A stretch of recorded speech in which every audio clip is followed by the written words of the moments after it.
ఇదయ్యా plan అన్నా 10 కోట్ల contract. ఇప్పుడున్న కాలేజీకి పక్కన అదనంగా 2 బ్లాకులు కట్టాలి. ఇప్పుడే కదా చెప్పారు ఆ పంది బాస్ వదిలేమని.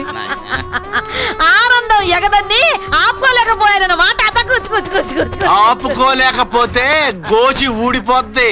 ఈ బిల్డింగ్ సూపర్వైజర్ గా వస్తున్న చీఫ్ ఇంజనీర్ కాళిదాస్ దగ్గర మన పప్పులు ఉడకం. ఈ రోజు మన పెళ్లి రోజు. అర్రే, పెళ్లి రోజా?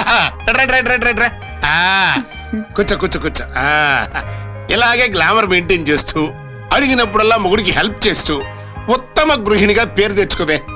ఏంటో పిచ్చోన్నట్టు మాట్లాడతా గానీ నువ్వు ఏ డ్రెస్ లో ఉన్నా గానీ పిచ్చ గ్లామర్ గా ఉంటావు అనుకో.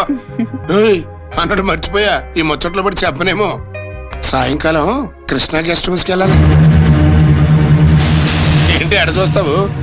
50 కోట్ల బిజినెస్ డీలు అన్నట్టు ఇప్పుడే ఇన్ఫర్మేషన్ వచ్చింది. ఆ వచ్చేవాడికి పెళ్లి కాలేదంట. నువ్వే కాదు జాగ్రత్త మేనేజ్ చేసుకోవాలి. క్షమించండి, నన్ను ఈ ఒక్క రాత్రైనా మీ భార్యగా బతకనివ్వండి, పవిత్రంగా ఉండనివ్వండి. ఇదిగో అటు పిచ్చి మాటలు మాట్లాడబోక. ఒక్క రాత్రి ఏం కర్మ, జీవితాంతం నా పెళ్ళంగానే బతుకు. కాకపోతే నేను అడిగినప్పుడల్లా ఉంపుడు గట్టిగా నటించు. ఇదిగో ఇప్పుడే కదా చెప్పావు మన పెళ్లి రోజని. మొత్తగా మొగుడు అడిగితే బహుమానం ఇవ్వా? నా శవాన్ని కూడా వదలవా? శవమైనా పర్లేదనుకునే రసికలు ఉంటే ఏం చేస్తాం?